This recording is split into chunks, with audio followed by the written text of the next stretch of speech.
Aujourd'hui, la nation haïtienne plurielle, représentée par des fils et des filles de Cacique Henri, de la reine Anna Kaona, premier maître de l'île, à l'arrivée des envahisseurs en 1492.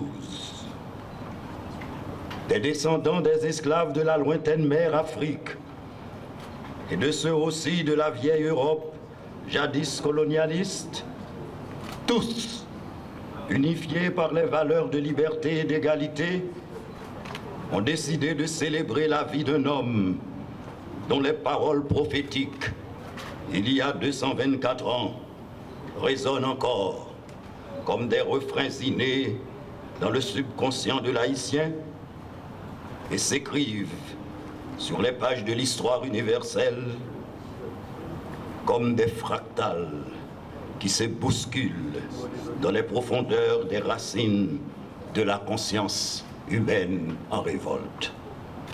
Cet homme se nomme François-Dominique Toussaint Louverture, premier général de division domingois de cette terre libérée devenue Haïti en 1804. Arrêté le 7 juin 1802 et laissé mourir de privation dans un cachot d'un territoire napoléonien le 7 avril 1803, Toussaint Louverture, par la revanche de l'histoire et par la magie dont seul le temps connaît le secret, est entré au Panthéon haïtien et ses restes symboliques sont jalousement gardés en ces lieux inviolables de notre mémoire de peuple.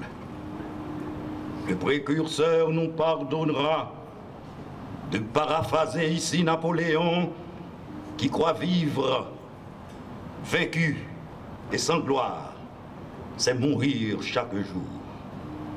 Nous avons donc, nous, Haïtiens, Haïtiennes, rendu à Toussaint, le premier des Noirs, sa liberté, son honneur et sa gloire.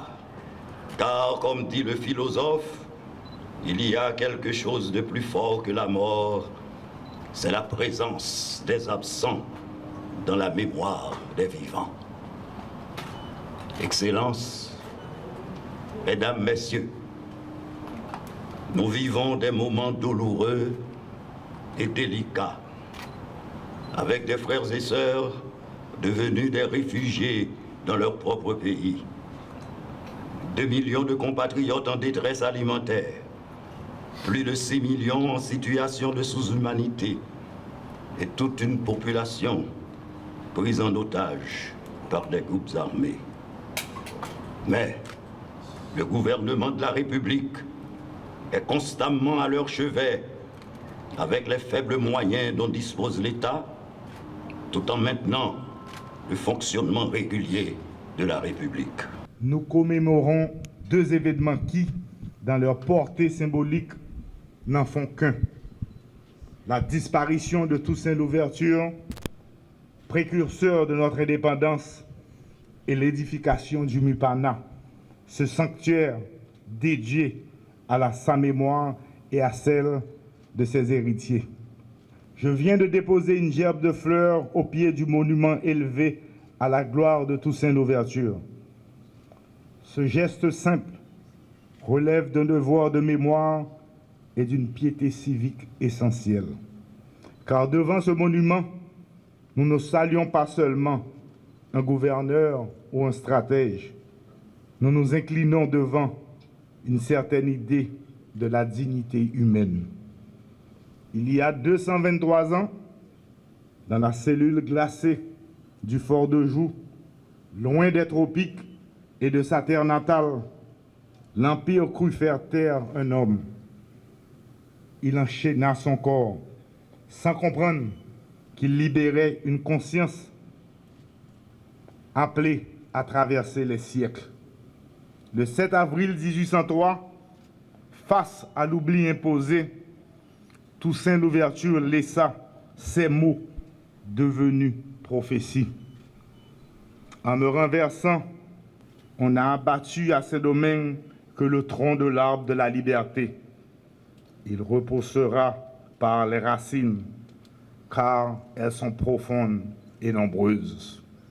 C'est là le génie de Toussaint Louverture, avoir compris que la liberté n'est pas un don, mais une force vivante, enracinée dans la souffrance, le travail et l'intelligence d'un peuple qu'on croyait condamné au silence.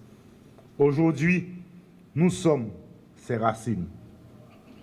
Et ce Mupana qui célèbre ses 43 ans en est le gardien vigilant, le socle de mémoire où se perpétue la continuité de notre destin. En entrant dans la mausolée, je me suis recueilli devant le lieu où reposent ensemble nos fondateurs. Et dans ce silence, il ne s'agit pas seulement d'honorer, il s'agit aussi de renouveler un serment. Car Toussaint fut le percusseur, certes, mais il ne fut pas l'aboutissement. Toussaint a forgé l'épée, mais ce sont Dessalines, Christophe, Pétion et ces millions d'inconnus qui l'ont trempé dans le feu de Vertières pour en faire le glaive de l'indépendance proclamé le 1er janvier 1804. Ce musée, inauguré il y a 43 ans, nous rappelle une vérité trop souvent oubliée dans la tumulte de notre quotidien. Haïti n'est pas un accident de l'histoire. Haïti est un acte fondateur. Ce lieu n'est pas un simple espace de mémoire. Il est un carrefour de la conscience où dialoguent les sacrifices et les idées. Nous commémorons aujourd'hui une mort, celle d'un homme qui a voulu édifier une patrie sur la terre de ses domaines, et une naissance, celle d'un lieu de mémoire à Port-au-Prince. Et en cette rencontre se dessine une leçon pour notre présent. Toussaint Louverture a pensé, avec une modernité saisissante, que l'État et la liberté ne s'opposent pas, ils se conditionnent. Il a compris que la souveraineté sans organisation est fragile, mais que l'ordre sans justice est stérile. Son arrestation, sa déportation, sa mort au fort de Joux ne furent pas une fin. Elles furent un basculement. En disparaissant, loin des siens, Toussaint a transformé une révolte en une idée universelle. Nous, Haïtiens du 3e millénaire, traversons nos propres épreuves. Et parfois, nous avons le sentiment de revivre des forts de Joux contemporains, la précarité, l'insécurité, la défiance. Mais la mémoire de Toussaint, comme les murs de ce musée, nous rappelle une certitude. On ne détruit pas un peuple dont les racines sont devenues universelles. Peuple haïtien, il y a 43 ans, la création du Mupana fut un acte de résistance mémorielle.